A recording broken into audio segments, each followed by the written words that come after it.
Hi, I'm John Alderete from the band Racer X, and welcome to my Backstage Pass video.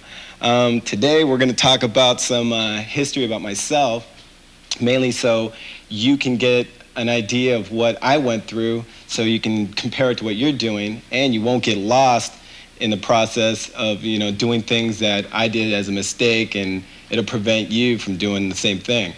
And another thing I'll be talking about is technique and the reason why I think it's important and ways to help develop your technique.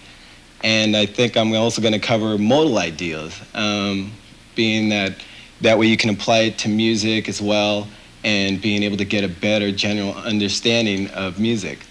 But first, let's take some history about myself. I started playing when I was 16 and just learn stuff off albums. I'm sure a lot of you guys are doing that.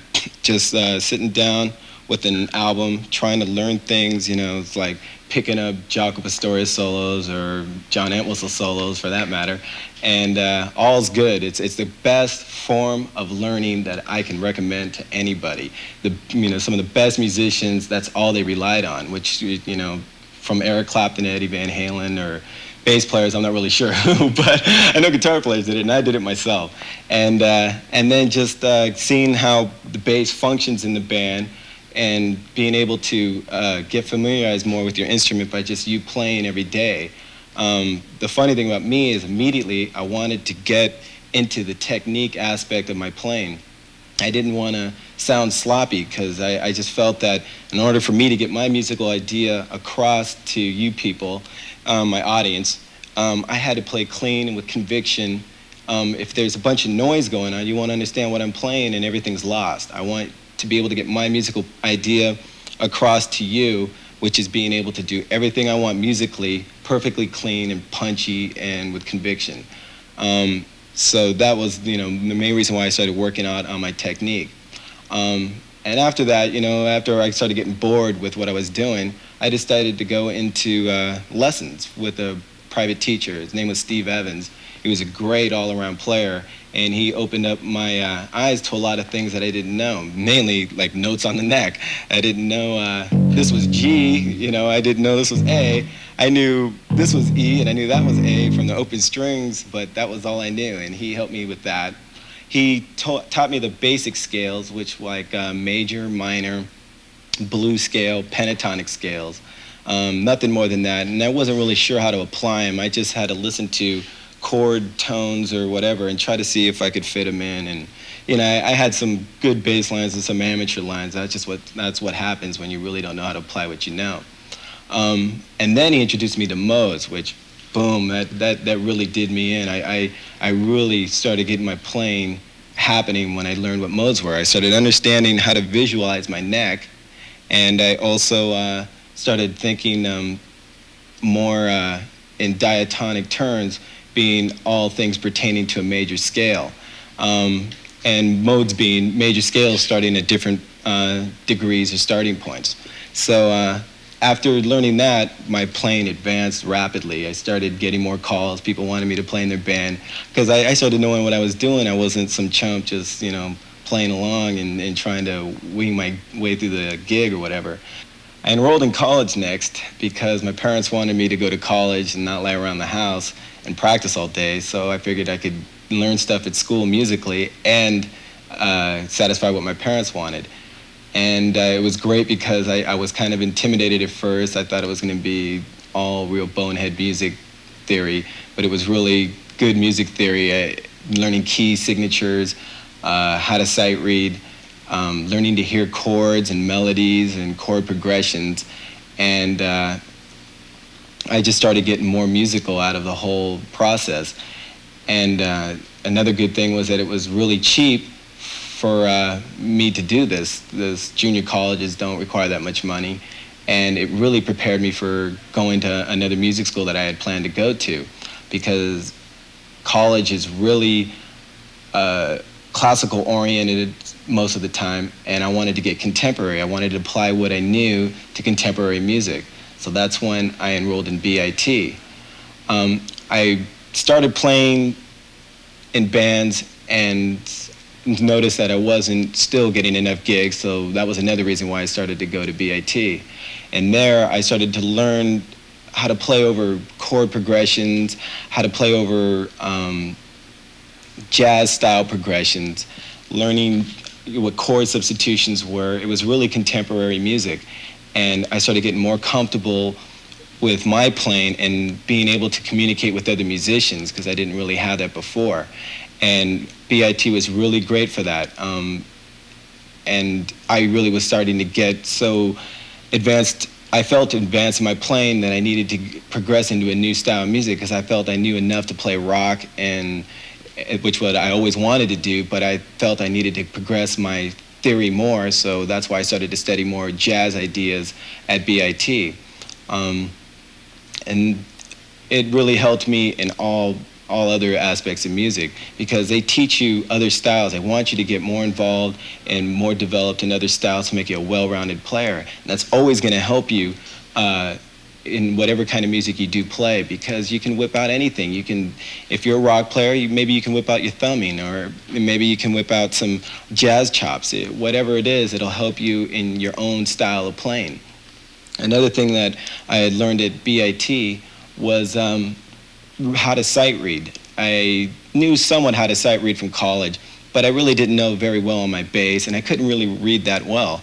So I started studying with Putter Smith, who teaches at BIT, and he has this fantastic system on how to read, and it developed my reading so much that I started learning at a quicker rate, because a lot of what instruction is they give you it in music paper or staff reading or whatever, and I started to pick it up a lot quicker, picking up finger exercises, learning how to play over chords, tunes, playing in big band, which BIT offers, which I never thought I was going to get a chance to do, because I didn't consider myself good enough. But they give you the opportunity to play with the big band, and that's obviously reading, and since I started developing my reading, I could do such a thing. And I think for all you kids out there, I want to make sure that if you have the opportunity and the time, definitely learn how to read. You're going to advance your playing at an unbelievable rate, because you can just go to a music store, pick something up, sit down and read it and learn it and analyze it. It's almost as, it's almost as important as learning it by ear. Let's talk about my equipment. We'll start with my bass first, which is a Fender Jazz bass. One of the great things about it is that neck size that we have. It fits my hand very well, and some of the stuff that I do requires real big stretches, some things like that or something, and it's really difficult to do it on a precision style neck, so that's why I use the Fender Jazz neck. Plus the pickup setup is perfect for me. I mean, it gives me a lot of low end. You can hear that it just has the full range and a lot of definition because of the two pickups, and that's why I use this pickup setup right here. And I use Bartolini pickups, if you can see those, and they really cut. I mean, it just helps the definition of this bass, to get in that jockle tone.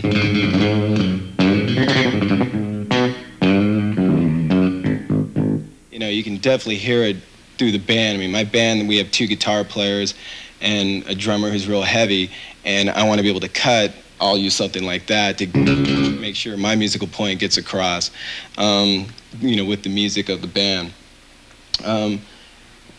It also has a detuner. The only other alteration I can think I do to it is the detuner. It's made by Hipshot, and what it does is it knocks my low E string down to a D. So it's really handy. When I didn't have it, I didn't miss it, but when I play bass, it doesn't have one now. I totally miss it. Another thing I do, but I haven't started on this one yet, but I also use the Hipshot roller string trees, just so I can have a little more leverage, so when I do something like this, I can, it's just for effects or whatever, but I do like it. And for some reason or another, I feel real good about it. Another bass that I wanted to talk about was the reissue bass. It's the 62 reissue Fender Jazz. I haven't installed the detuner yet, or the roller string tree, or the Bartolini pickups, but I don't think after playing it, it sounds so great, I probably won't put the different pickups in it. It's stack pot. It's exactly just like the 62 Jazzes. It's a great bass, and eventually when I set it up, it'll be my main bass. Okay, going from my bass, let me add that I do use these D'Angelico strings.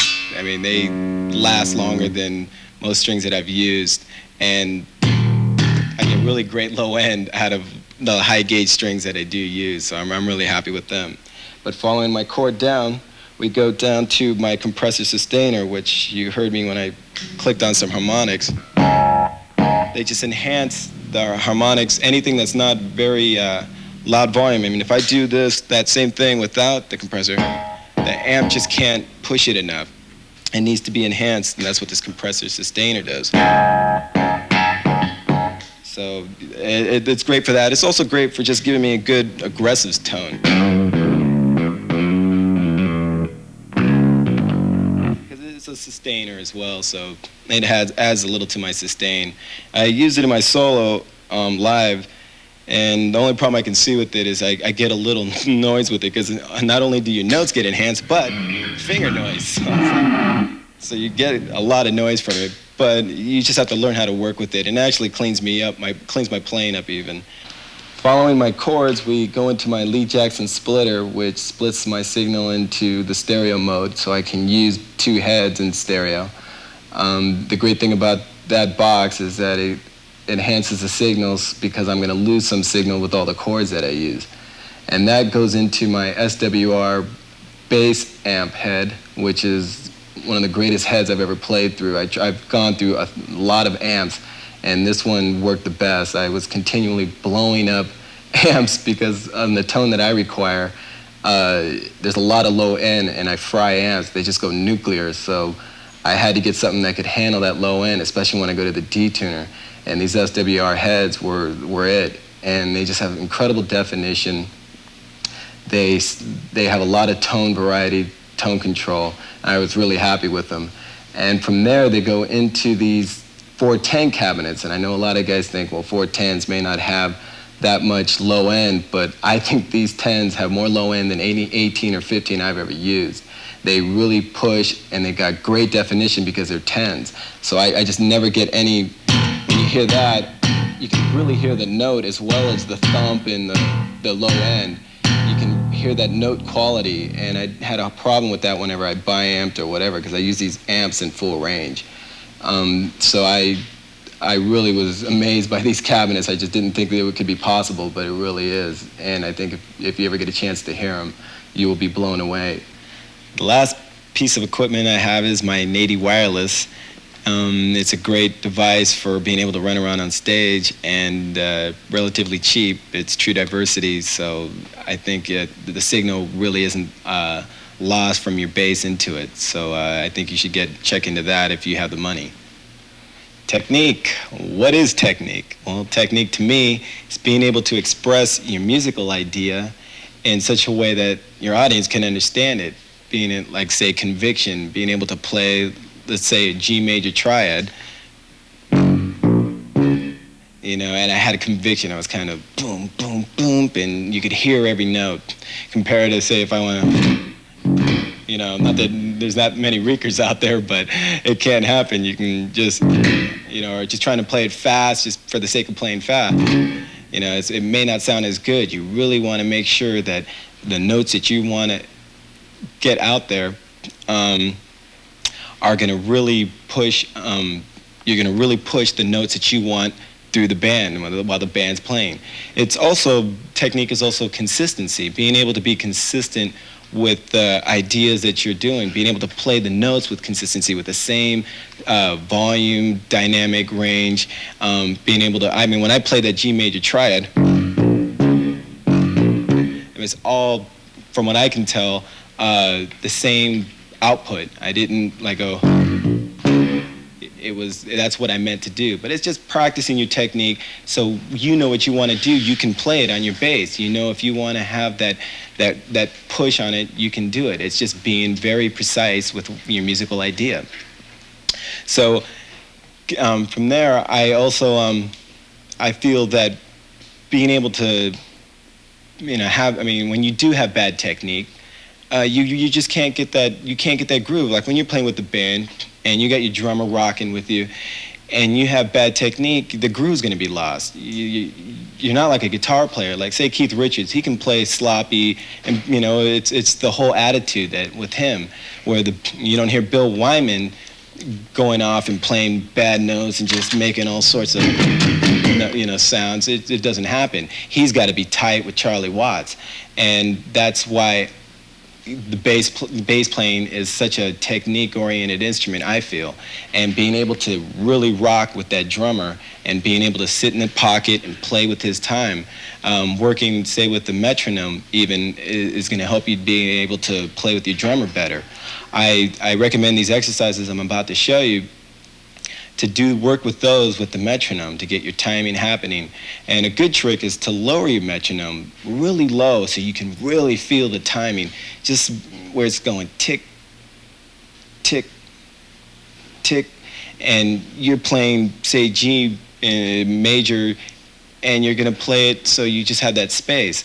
And you can feel it, and you're gonna feel it with your drummer, because you don't have that tick going on to guide you. You're gonna have to hear, because he's got other things going on. He's got his hi-hats going on, his bass drums going on, and that way it's gonna help you when you play these things tight with the metronome.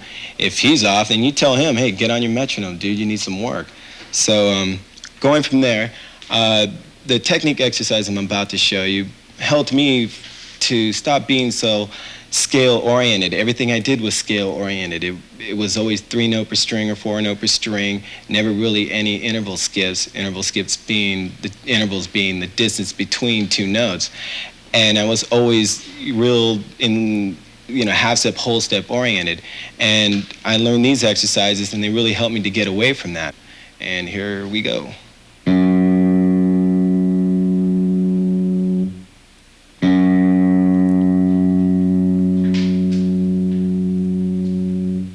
Let's go to the D.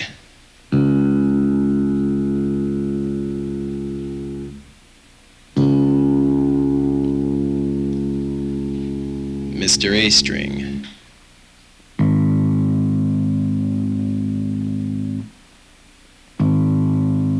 Let me roll some of that massive low end off.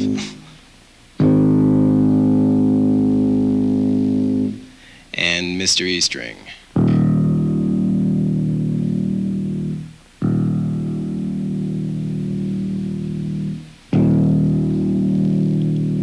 Okay, a little hint for doing tuning.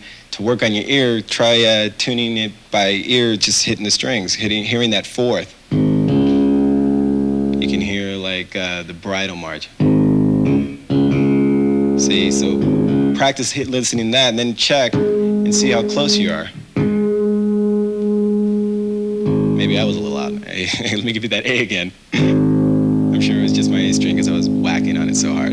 So anyways, there's your tuning notes, and let's get on with these exercises. These exercises are what I call interval exercises. Doing this first exercise starting on the second interval, seconds being a major second or a minor second, a whole step or a half step from the note that you're outlining. A major second being 2 frets, whole step, a minor second being half step. So let's roll with the first one. This is going to be out of the key of G major scale.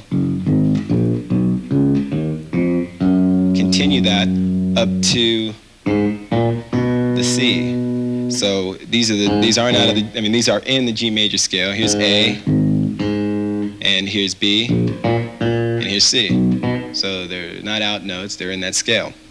So let's do the second exercise. What you're doing is you're just playing the second note above. So you're just going up in seconds. You're going starting on A and you're going to G. There's a chart there that's telling you what notes to hit. So you're going to go A to G, B to A, C to B, D to C, and all the way up. So you're going to be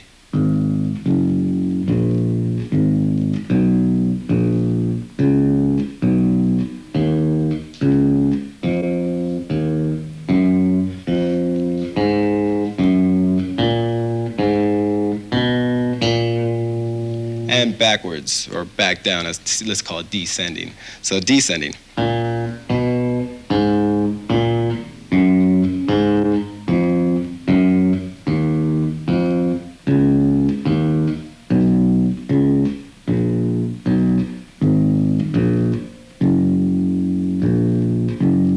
So just wanted to hit that third. I need resolution.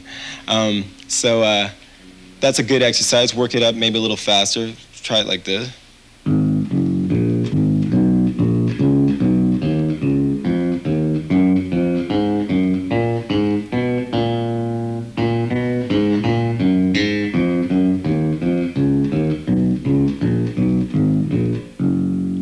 That's the seconds. We use it in a tune. It's a good musical idea too. In a tune that we do called Motorman, out of the first start out in the key of D minor. We do the same seconds interval, but it's out of D minor scale, but it starts on the fifth and it goes up in sequence.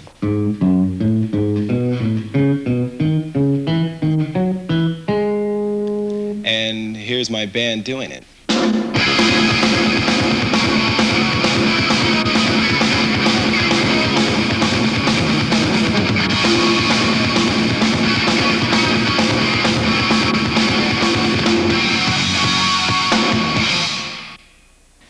Okay, so let's move on to the thirds exercise.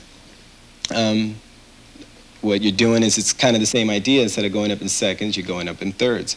So starting on G, you're going to go up to the third. And from A, going up to C. See, there's a sequence. You're just going up in sequence here, and you're going up in sequence here. So.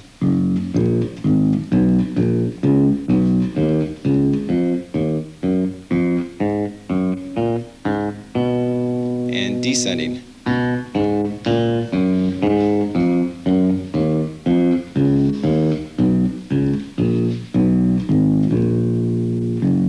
And do that exercise backwards.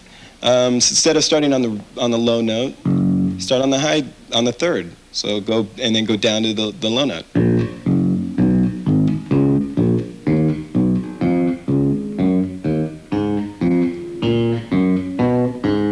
And do it backwards.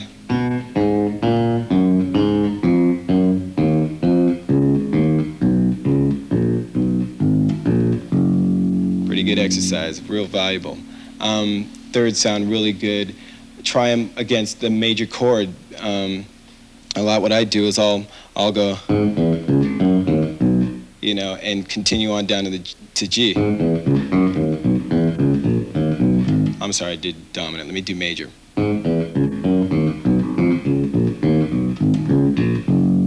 Doing them in thirds, all thirds. And work with thirds. Thirds are really musical sounds, real musical ideas that you can really outline chords with them real well. Let's move to fourths. Fourths is the same idea. You're just climbing up that scale in fourths. So let's do that.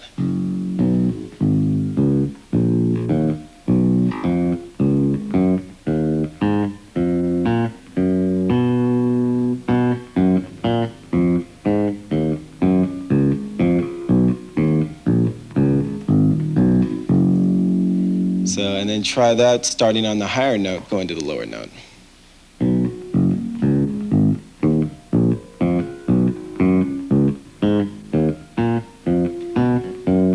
And this sounds really cool when you're doing it, going down on that same version.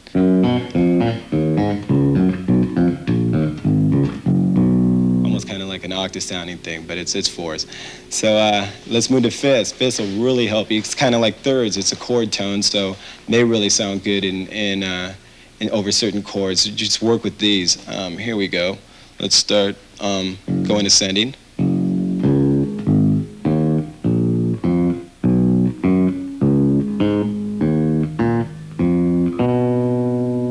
Descending.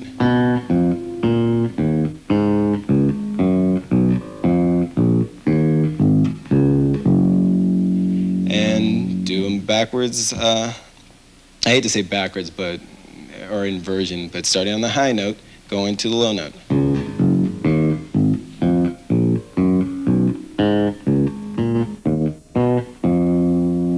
Then reverse that.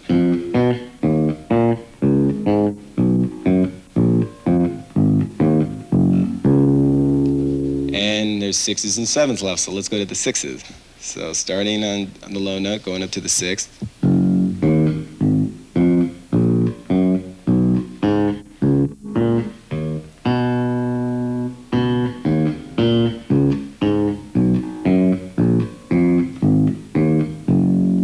And reverse that same pattern, starting on the high note, going to the low note.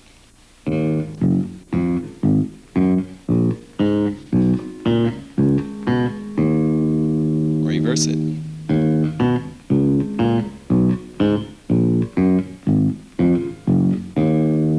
And here's our last interval exercise. It's called sevens. So let's start on the low note and go to the seventh.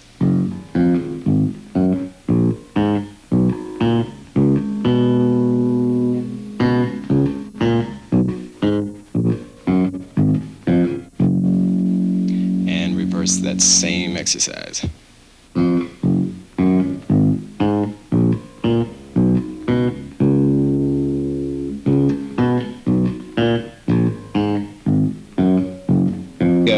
Those are my interval exercises.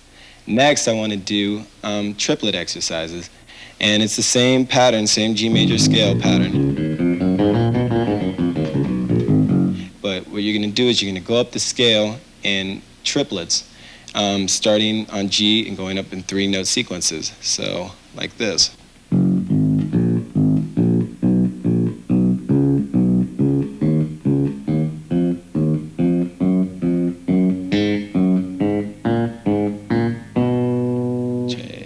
Okay, now descending.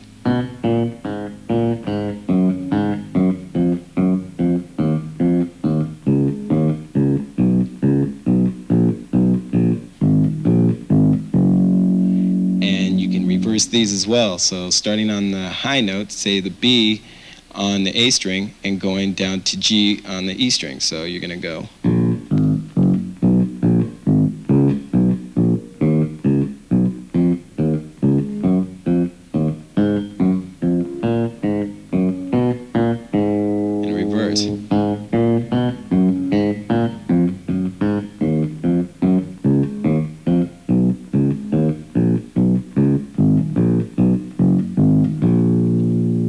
And that's really good. You'll hear triplets in all music. My final technique exercise is doing ascending and descending fours, which means it's kind of like the triplets, but what you're doing is you're ascending and descending in 4-note sequences. So starting on G, you're going to go G, A, B, C, going like this. And then starting on B and going up 4 notes in that same sequence. So it kind of sounds like this.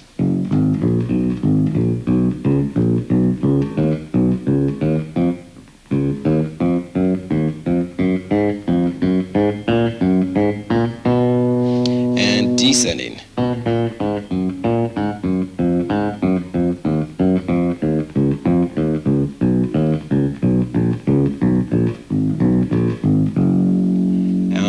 Those are real helpful. You hear those in rock a lot, and I think they sound pretty good. And these also work in reverse process, starting on the high note and descending down 4 notes. So starting, like, say, on C on the A string, going down to G on the E string.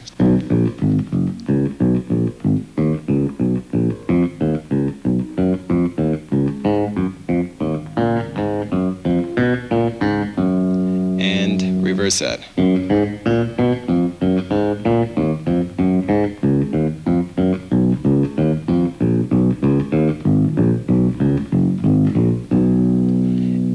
Try working with these and try combining the two. Try, say, you're going to start off with an ascending 4s sequence and then go into a triplet and then go into a seconds interval and end with a thirds interval. I mean, just there's different combinations, but it's going to get you out of that rut if you happen to get into that. I know I did.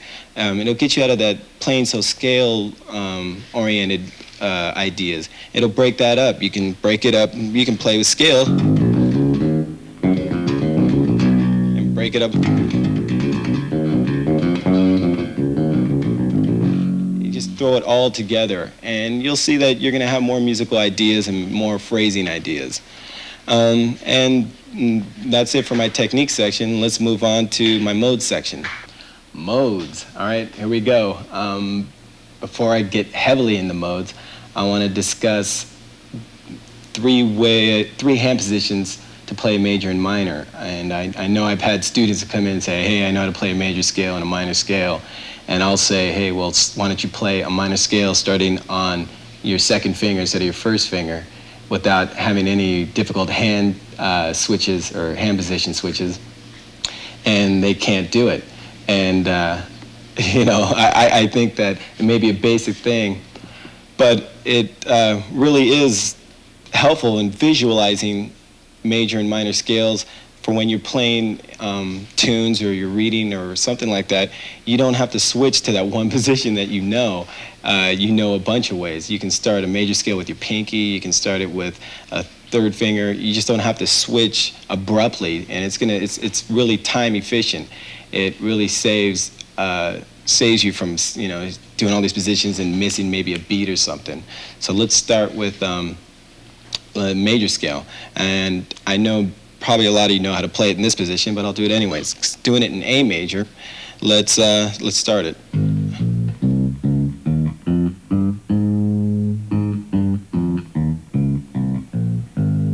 And what I call that is the center position major scale.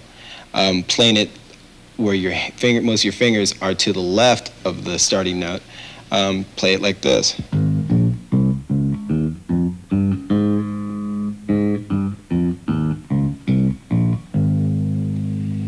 And it gives you a visualization in case your hand's over here for some reason and you need to do a descending major scale or an arpeggio or whatever. You're right there. You don't have to like go, oh, I better jump over to here because I only know how to play my major scale. Well, you're not wrong. Now you know you can go.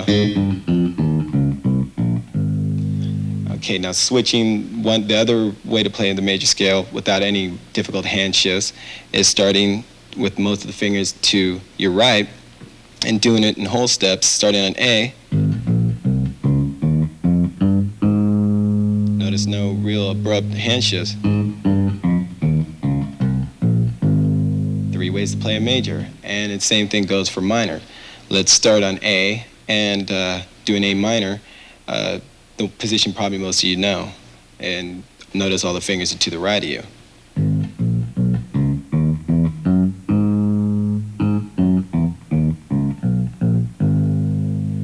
And the same thing goes for when your finger's in the center. What you do is you start like this and you hit that minor third with your first finger over here. Play it clean.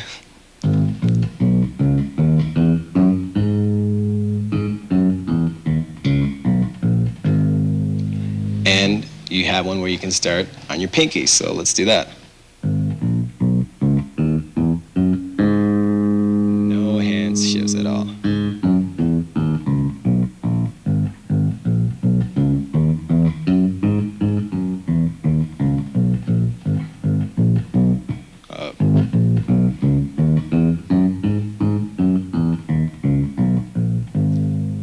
So now that you know how to visualize your major scales in 3 different positions, and you're going to get total efficiency out of them, and we've gotten that out of the way, let's get into the modes, understanding the major scale better. So looking at this chart that I've drawn up, it's going to help you understand modes more. So starting on the first line, they're going to give you the major scale. Being in key of A major, we have A, B, C sharp, D, E, F sharp, G sharp, and A. And the major scale, it has the half steps. I mean, the scale is all whole steps except for a half step between the 3 and the 4, which is the C sharp and the D, and a half step between the G sharp and the A, which is the 7 and the 1. And as we get into this, the modes, like going to the next mode, Dorian mode, it's the major scale, but it starts on a different degree. So instead of starting on A, the Dorian, which is the next in line, starts on B. It's the same scale. It just happens to start on B and goes from B to the octave B. So looking at it, if we had A major, the Dorian mode starts on B and goes to B. The next mode is Phrygian. It starts on the 3rd degree. None of the notes have changed.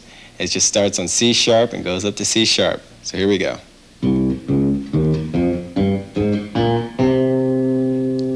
Now we have the Lydian, which starts on the 4th degree of the major scale and goes from D to D. The notes haven't changed. It's all falls in the key of A major. So here we go.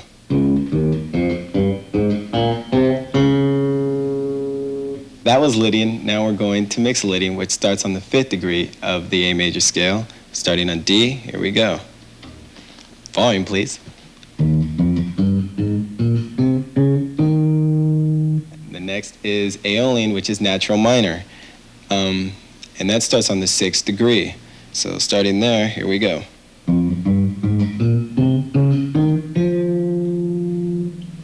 The final mode is the Locrian mode, and that obviously starts on the 7th note, because there's 7 notes in the major scale, the octave being on top. But starting on the 7th degree, let's play that. And here we are back at major. That's basically modes. And if you notice that what we've discovered is that A major has a relative minor, so starting on F sharp minor. And you can hear that when you play the Locrian, you want to go to that A major. But it's just relative major and minor. So now you can understand how majors and minors work together and how you can almost consider one and the same. The next thing I wanted to show was doing those modes, but doing them in 3-note per string exercises. This is something that I use. It helped me visualize my keys immensely. I can't get lost. When you get these down, you can't get lost on your neck. You just can't, because you know your patterns. You know them like that. There's just no way you can play a bad note when you get these patterns down. And 3-note per string being like one of the easiest scale sequences you can play. So what we're going to do, instead of starting on A major, so I can go from the low part of the neck to the high part of the neck, I'm going to start on the relative minor, which is F sharp minor. So going through these 3-note per string exercises, and you'll see the notes come along the bottom, so you can follow along with me. So here we go.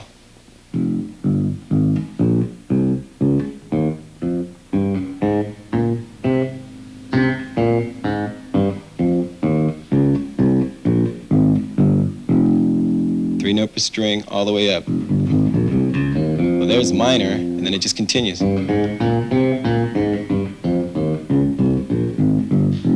It helps you visualize. Also, check it out. You're almost playing that whole major scale, because once you get to that 3rd degree of the F sharp minor, remember that pattern I showed you, how to visualize the major pattern as well? There it is. It's just helping you visualize. It's all going to start locking in.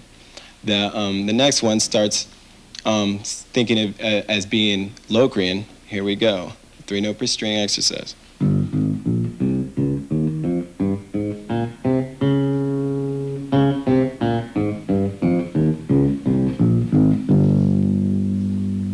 The next one's major. Notice how this major starts out of one of those major positions that I showed you how to play earlier, being it like this, but just continuing it.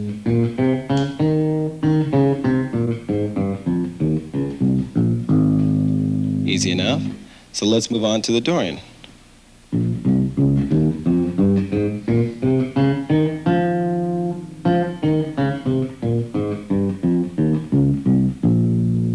Pretty good, huh? So one thing I wanted you to notice is there's that minor pattern that I showed you, because since A major, F sharp minor, here's F sharp.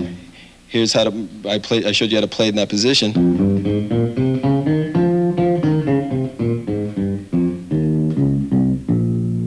Just start visualizing more. You say, wow, if I'm in the key of F sharp minor, you can visualize. You just can't play bad notes. Going on, we're going up to the Phrygian. So here we go.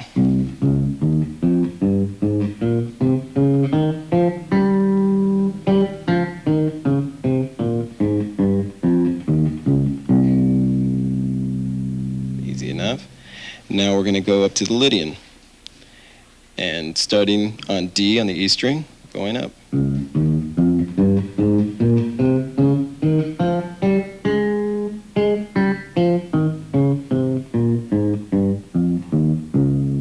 Notice now, as I'm going to show again, there's a major.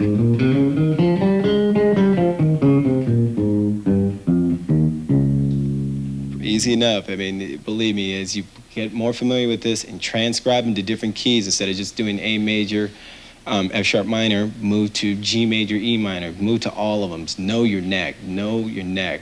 I mean, that way, I mean, it's going to help your reading, your chord chart reading, all styles of your playing, all aspects of your playing. So moving along, let's go to the Mixolydian.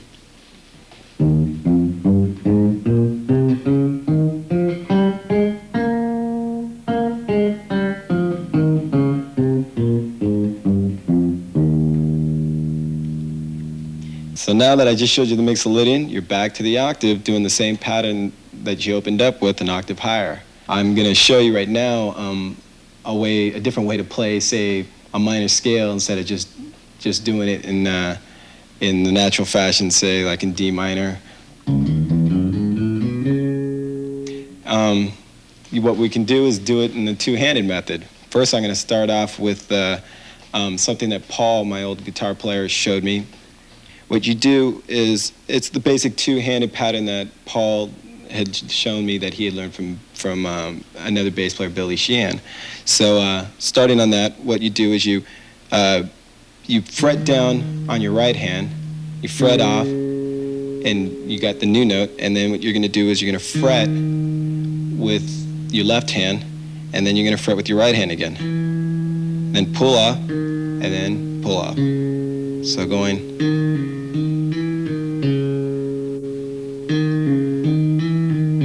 So, right hand, pull off, fret, right hand, pull off, pull off. So, practice that pattern until you get it so, until you can get it fairly clean and fairly smooth. And then what you can do is incorporate it into scale ideas.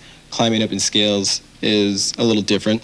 What you'll do is you'll fret, pull off, fret, pull off, and then you're going to fret that note you just fretted with your right hand, fret it again, and at the same time move your left hand to the second note of the scale. So what you get is, and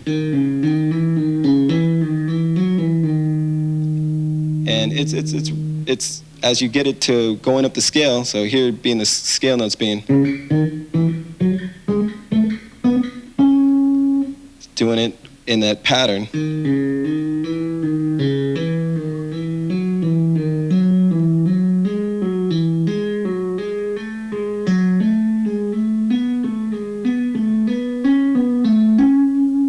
That's D minor right there, so doing it a little faster.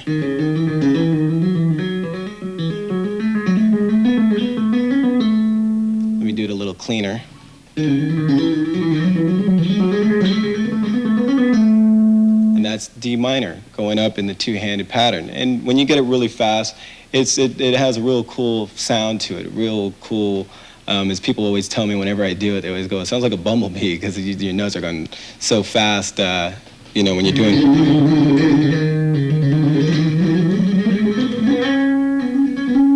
So that's one pattern of the two-handed technique. Another thing that I do with it is, like, say we're in the key of F sharp minor, and what you're going to do is remember your one way to visualize a minor scale, and then there's the octave. What you're going to do is you're going to fret the octave at that, and then you're going to be on that note on the 7th degree. Then you're going to fret it again, go to the 6th. Fret again to the 5th, change strings.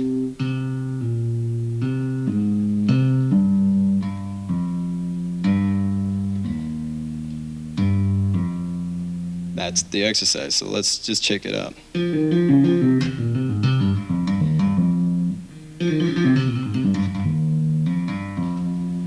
when you get it down fast, I mean, you can incorporate a whole two-handed thing. Say you're doing a scale pattern and then go down in that sequence. This other two-handed exercise is something that we incorporated in one of our tunes. And what you're going to do is start on F sharp, which is your key, which is F sharp minor, and you're going to do that same pattern that I showed you earlier. But what you're going to do is you're going to only do it once, starting on F sharp, hitting the 2 and the 3 in that pattern, and you're going to jump strings. So you're going to go, and then the 4 and the 5 and the 6, and then you're going to jump down a whole step and fret it. You're still in the key of F sharp minor. And then you're going to jump down another whole step, staying in the key of F sharp minor. And then jump up to this pattern, because if you can see, so we're not getting out of key at all.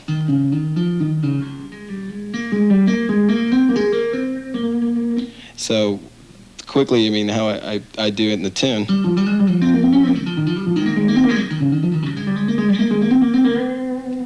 So that's how I do it. But it's all in the key of F sharp minor, and there's nothing different there. I've shown you the beginning patterns. It's just jumping strings. Okay, let's do some thumbing. I wanted to show thumbing, even though I don't do it in my band. I love to do it when I play with other players, or even with my own band, and they want to get down and get funky. I'll work on my thumbing, and I've always kept it up. So let's roll along. The first exercise is something that, just to get your right hand familiar with going back and forth between the thumb and the first finger. So starting on C and going to the octave, it's going to be all octaves. Starting on C, we're going to go from C to A sharp to B, back to C. And it's really basic. Check it out.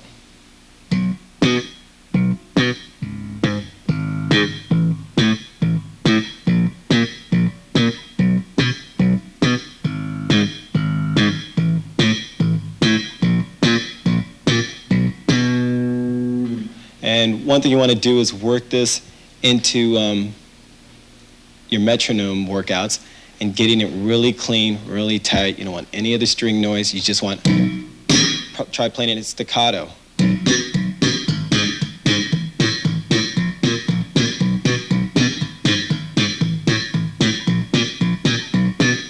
And just keep working it in.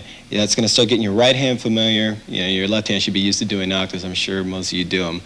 And the next thing I want to do is maybe work a little more on the right hand. Try doing thumbing with the slap on top and doing 2 notes on the low one. So going. So you're going to do the same exercise going.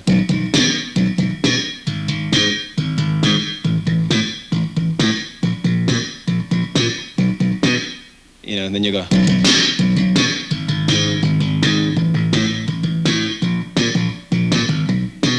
And what you're going to do is, just like I just did at the very end of that, I just started mixing them. I started mixing two low strings and 1 high one, or alternating.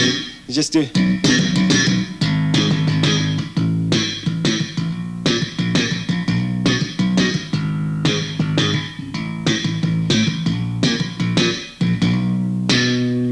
Sorry about my timing. I don't have a metronome cooking around here, but I'm just trying to think of more ideas to show you.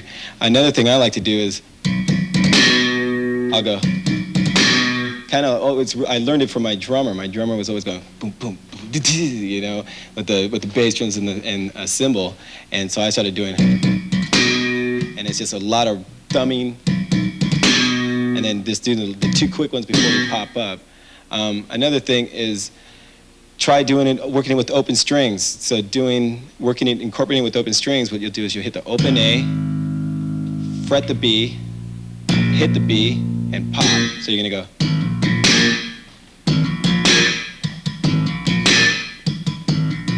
And you can even get it fast.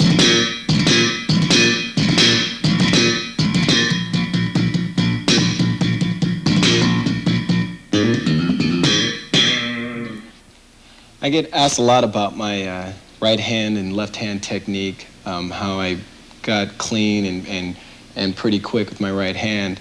And what I wanted to go into is let you know a little bit about how I ended up the way I do play. When I first started playing with Racer X, I used to play like Stanley Clarke, because I remember seeing videos or albums of him, and he'd be playing way up here, you know, getting that Stanley Clarke.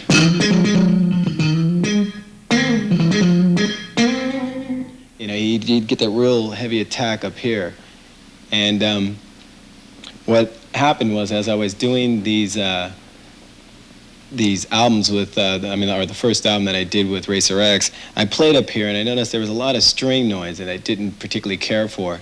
So what happened was I said, well, I've been listening to Jocko a lot and maybe not so much Stanley anymore. So I switched to playing back here, which gives you a little bit.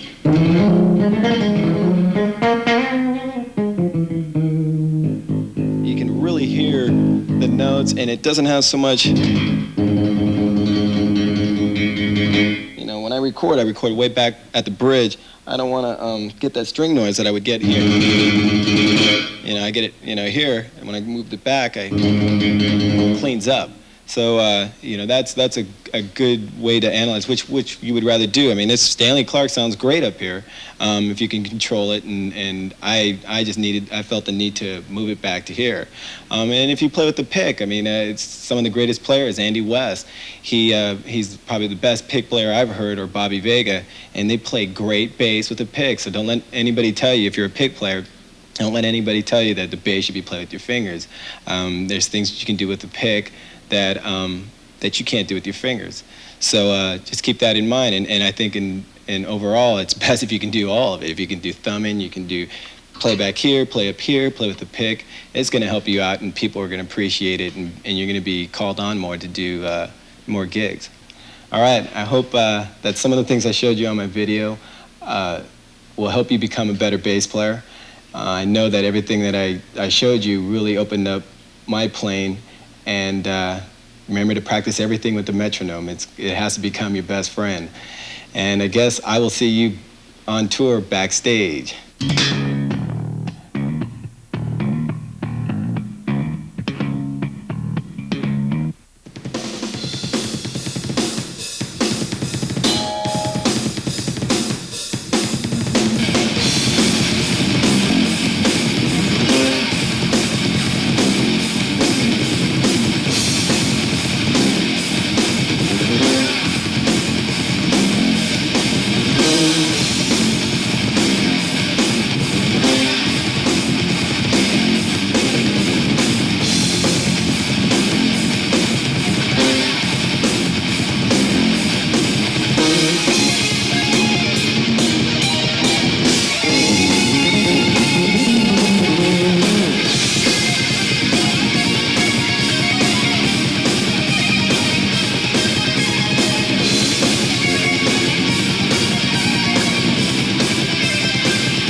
twirling, the squirrely antics of Mr. John Alderete on the bass guitar.